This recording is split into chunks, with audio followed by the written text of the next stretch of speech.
தினம்தோறும் விளக்கேற்ற நல்ல எண்ணெய் இதயம் நல்லெண்ணெய்.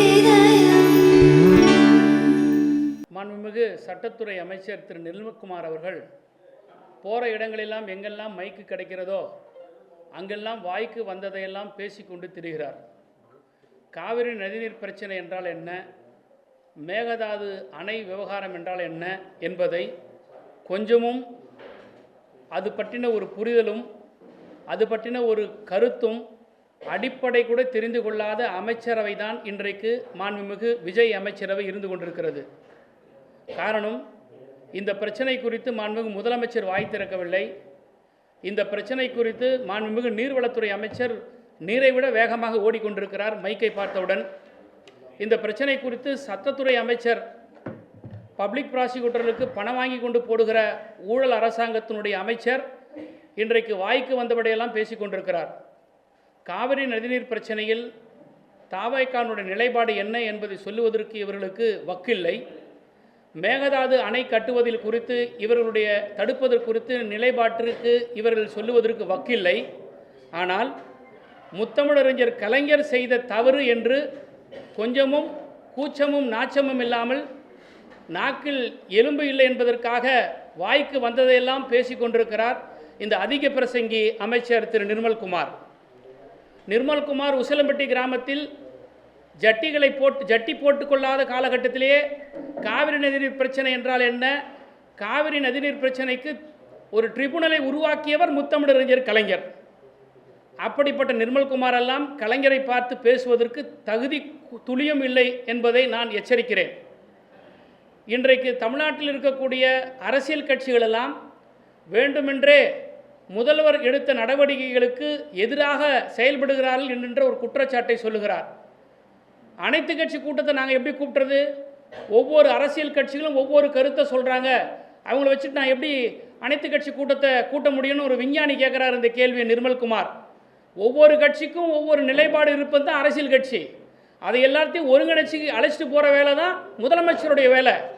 இதுக்கு முன்பு இருந்த தமிழ்நாட்டினுடைய முதலமைச்சர்கள் முத்தமிழறிஞர் தலைவர் கலைஞராக இருந்தாலும் சரி, அம்மையார் ஜெயலலிதாக இருந்தாலும் சரி, ஏன் எடப்பாடி பழனிசாமி முதலமைச்சராக இருந்த பொழுதும் கூட அனைத்து கட்சி கூட்டத்தை கூட்டி கருத்துக்களை கேட்டு ஒரு முடிவெடுத்து ஒன்றிய அரசிற்கு அனுப்புவதோ அல்லது அவர்களை சென்று சந்திப்பதோ வழக்கமாக வைத்து கொண்டிருந்தார்கள். நான் கேட்கிறேன், நேற்றைக்கு சில ஊடகங்களே செய்தி வந்தது, காவிரி நதிநீர் பிரச்சனை குறித்தும் மேகதாது விவகாரத்தை குறித்தும் முதலமைச்சர் கோட்டையிலே ஆலோசனை செய்து கொண்டிருக்கிறார் அதிகாரிகளோடு என்று ஒரு தகவல் வந்தது செய்தி நிறுவனங்கள் மூலமாக தொலைக்காட்சிகளில். உங்களை யாராவது கூப்பிட்டு என்ன முடிவெடுத்தோம் என்ன பேசினோம் என்று இதுவரை முதலமைச்சர் சொல்லியிருக்கிறாரா, அல்லது தலைமை செயலாளர் சொல்லியிருக்கிறாரா, அல்லது தமிழ்நாட்டினுடைய நீர்வளத்துறை செயலாளர் பேசியிருக்கிறாரா, அல்லது தமிழ்நாட்டினுடைய நீர்வளத்துறை அமைச்சர் நேற்றைக்கு முதலமைச்சர் இத்தகைய ஆலோசனையை செய்திருக்கிறார் என்பதை சொல்லுவதற்கு இவர்களுக்கு வெளிப்படைத்தன்மை இருக்கிறதா? எதுவுமே இல்லை. ஆனால் 19ஆம் தேதி ஜூன் மாதம் சட்டமன்றத்தில் இயற்றப்பட்ட தீர்மானம், அந்த தீர்மானத்திற்கு திருத்தங்களை கொடுத்தது நம்முடைய எதிர்க்கட்சி தலைவர் மாண்புமிகு உதயநிதி ஸ்டாலின் அவர்கள். அந்த திருத்தத்தையும் ஏற்றுக்கொண்ட இந்த அரசு 19/6/2026 அன்று சட்டமன்றத்தில் தீர்மானம் நிறைவேற்றிய பிறகு இன்று வரை ஒவ்வொரு நாளும் காவிரி நதிநீர் பிரச்சனை குறித்தும் மேகதாது விவகாரத்தை குறித்தும் நாட்டு மக்களுக்கு என்ன நடவடிக்கையை மேற்கொண்டார்கள் என்பதை இந்த அரசு விளக்க வேண்டிய கடமையை கட்டாயத்தில் இருக்கிறது. தீர்மானத்தை போட்டுவிட்டு தூங்கி கொண்டிருக்கின்ற முதலமைச்சர், தூங்க மூஞ்சி தாவேக அரசாங்கம் இன்றைக்கு திராவிட முன்னேற்ற கழகத்தை பார்த்து சொல்லுகிறது டி.கே. சிவகுமாரை கட்டுப்படுத்துகிறார் என்று சொல்லுகிறார்கள்.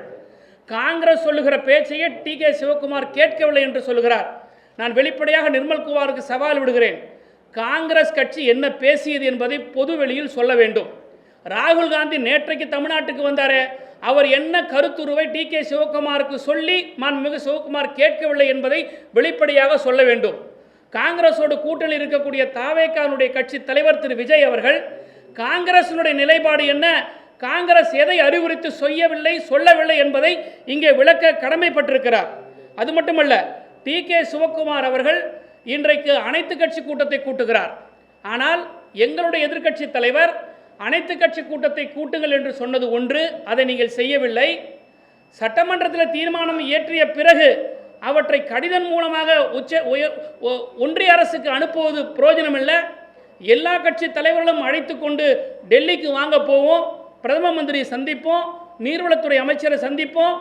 இந்த பிரச்சனையில் தமிழ்நாடு ஒருமித்த கருத்தோடு ஒன்றாக இணைந்திருக்கிறது என்பதை அவர்களுக்கு புரிய வைப்போம், இந்த அழுத்தத்தை தருவோம் என்று சொன்ன கருத்திற்கு இதுவரை ஒரு எதிர்க்கட்சி தலைவர் சட்டமன்றத்தில் பேசிய பேச்சுக்கு ஒன்று சட்டமன்றத்தில் பதில் சொல்லியிருக்க வேண்டிய முதலமைச்சர் இன்று வரை சொல்லவில்லை, அல்லது இவர் என்ன நடவடிக்கை எடுத்திருக்கிறார் என்பதை இதுவரை இந்த காலகட்டத்து வரைக்கும் சொல்லவில்லை.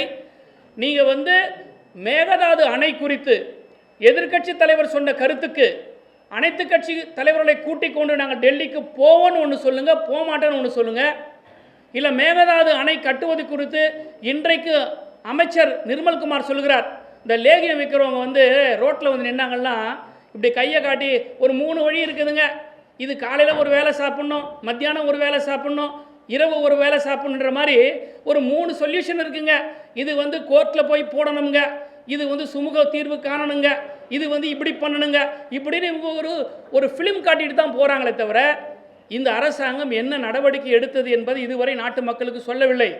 ஆனால் திராவிட முன்னேற்ற கழகத்தினுடைய தலைவர் எச்சரித்தார், தீர்க்க தரிசித்தனமாக அனுபவத்தை கொண்டு நீங்கள் பேச்சுவார்த்தைக்காக கர்நாடகா செல்வது என்று தவறான முடிவு, உங்களுக்கு அப்படி யாராவது ஆலோசனை சொல்லியிருந்தால் அந்த முடிவை மாற்றிக்கொள்ளுங்கள் என்று சொன்னார். அது சொன்னது மட்டுமல்ல, இந்த பிரச்சனையில் முதலமைச்சர் தனிமைப்படுத்தப்பட்டிருக்கிறார் என்று சொன்னதை மூக்கு மேல கோபம் வந்திருக்கிற திரு நிர்மல்குமார் இன்றைக்கு விஜய் தனிமைப்படுத்தப்பட்டிருக்கிறார். கர்நாடகாவில் இருக்கக்கூடிய எல்லா அரசியல் கட்சி தலைவர்கள் ஒன்றாக நிற்கிறார்கள். ஆனால் இன்றைக்கு விஜய்க்கு என்ன வெக்கம், என்ன பெரிய கௌரவம், ஏன் எல்லா கட்சி தலைவரும் கூப்பிட மாட்டேங்கிறாரு? நாட்டினுடைய முதலமைச்சர் நாட்டு மக்களுடைய பிரதிநிதியாக தான் உட்காந்துருக்கீங்க, உங்களுக்கு என்ன ஈகோ? இந்த ஈகோவை, இந்த தாந்தோணித்தனத்தை உங்களோட சினிமாவில் வச்சுக்கோங்க. என்னைக்கு நீங்கள் முதலமைச்சராக தமிழ்நாட்டுக்கு பொறுப்பேற்றீங்களோ நாட்டு மக்களுடைய அக்கறை தான், நலன் தான் உங்களுக்கு முக்கியமே தவிர ஈகோ முக்கியமல்ல. இன்றைக்கு தொலைக்காட்சிகள்லையும் சரி அல்லது திரைப்படங்களில் வரக்கூடிய வசனங்களைப் போல தான் உங்களுடைய அமைச்சர்கள் பேசிட்டு போகிறாங்களே தவிர இந்த மேகதாது பிரச்சனையில் என்ன நடவடிக்கை எடுத்திருக்கிறாங்க? ட்ரிபியூனலை உருவாக்கணும்னு சொல்லி கேட்டிருக்கிறோம். உங்களுடைய நிலைப்பாடு என்ன? நான் இன்றைக்கு வெளிப்படையாக சேலஞ்ச் பண்ணுறேன், இந்த பேட்டி கண்ட 24 மணி நேரத்திற்குள் either the chief minister of the Tamil Nadu or the water resources minister Bussy Anand இல்லை டெய்லி உளறிக்கிட்ட நிர்மல்குமார், நீங்கள் 3 பேரில் யாராவது ஒருத்தர் இந்த கேள்விக்கு, திமுக வைக்கக்கூடிய கேள்விக்கு கட்டாயம் மக்கள் மத்தியில் பதில் சொல்லணும். மேகதாது அணையை கட்டக்கூடிய விஷயத்தில் ஒரு ட்ரிபியூனலை அமைக்கப்பட வேண்டுமா வேண்டாமா? ட்ரிபியூனலை அமைக்கப்பட வேண்டுமென்றால் இந்த அரசினுடைய நிலைப்பாடு என்ன? இந்த அரசு என்ன நடவடிக்கை எடுத்திருக்கிறது? நீதிமன்றத்தை நாடுவதற்கான என்ன முயற்சிகள் எடுத்திருக்கிறீர்கள்? 19/6/2022 தீர்மானம் போட்டுவிட்டு தூங்கிக் கொண்டிருக்கின்ற முதலமைச்சர் இன்று வரை உச்சநீதிமன்றத்தில் ஏன் மனு தாக்கல் செய்யவில்லை? ஒரு மாநிலத்திற்கும் இன்னொரு மாநிலத்திற்கும் நதிநீர் பிரச்சனை ஏற்படுமையானால், அணை கட்டுவதில் பிரச்சனை ஏற்படுமையானால் இன்டர்ஸ்டேட் வாட்டர் டிஸ்பியூட் ஆக்ட் 1956 படி ஒரு ட்ரிபியூனலை அமைக்கலாம் என்பதை கேட்கலாம் என்கின்ற உரிமை அந்தந்த மாநிலங்களுக்கு இருக்கிறது. ஏன் திமுக ட்ரிபியூனலை கேட்குது? ட்ரிபியூனல் அமைச்சா அதில் யார் உட்காருவாங்கன்னா about to retire from the supreme court, அதாவது மிக குறுகிய காலகட்டத்திற்குள் எந்த உச்சநீதிமன்ற நீதிபதி ரிட்டையர்மெண்ட் ஆக இருக்கிறாரோ அந்த உச்சநீதிமன்ற நீதிபதியின் தலைமையில் 2 உயர்நீதிமன்ற நீதிபதிகள் கொண்ட அமர்வு. இந்த அமர்வு எந்த அதிகாரிகளுடைய கட்டுப்பாட்டில் இருக்காது, எந்த அரசாங்கத்தினுடைய கட்டுப்பாட்டில் இருக்காது, ஒன்றிய அமைச்சகத்தினுடைய கட்டுப்பாட்டில் இருக்காது. ஒரு நீதிமன்றத்தினுடைய நீதிபதிகள் 3 பேர் அமர்ந்து இதை விசாரிப்பதன் மூலமாக ஒரு தீர்வு கிடைக்கும். It's a quasi judicial authority. இதையெல்லாம் புரிந்த அனுபவமிக்க திராவிட முன்னேற்ற கழகம் இதை கையில் எடுத்து ஏற்கனவே முதலமைச்சராக இருக்கும்போது நம்முடைய தலைவர், கழகத்தினுடைய தலைவர் அண்ணன் மு.க. ஸ்டாலின் அவர்கள் பிப்ரவரி மாதமே லெட்டர் எழுதினார். அதற்கு பிறகு நீங்கள் ஆட்சிக்கு வந்த இந்த அரசாங்கம் உங்களுக்கு எல்லாத்தையும் நாங்கள் செஞ்சு வச்சுருக்கிறோமே. ஸ்டிக்கர் ஒட்டுறது உங்களுக்கு பெரிய கஷ்டனையை சீரியஸை புரிஞ்சிக்கலை. எப்பவுமே ஒரு சீரியஸாக இருக்கக்கூடிய நேரத்தில் செக்ரட்டரிஸை மாற்ற மாட்டாங்க. அப்போ இந்த துறையில் அப்போ என்ன அர்த்தம்? செயலாளர் ஒன்று சொல்லியிருக்கிறார். அப்போ இந்த அரசாங்கம் அந்த செயலாளர் சொல்கிறத கேட்கல. அப்போ ஜான ஆரோக்கியசாமியோ அல்லது அரசுக்கு சம்பந்தம் இல்லாதவங்க சொல்கிற ஆலோசனையை இந்த முதலமைச்சர் கேட்குறார். இப்போ எதுக்கு அசம்பிளி செக்ரட்டரி ரிசைன் பண்ணிட்டு போனார்? எதுக்கு எத்தனையோ செயலாளர்லாம் இன்னைக்கு வெளியில் போகிறாங்க? அவங்க அதிகாரிகள் சொல்கிறத இந்த அரசு கேட்கல. இந்த ஆட்சியாளர்கள் அதிகாரிகளை மிரட்டுறாங்க. நாங்கள் சொல்கிறத நீ செய்யுங்க, இல்லைன்னா உட்காரல வெளியே போங்கிறாங்க. அப்போ இந்த நீர்வளத்துறை டிரான்ஸ்ஃபருக்கு இதுக்கு பின்னாடி தான் இருக்குது.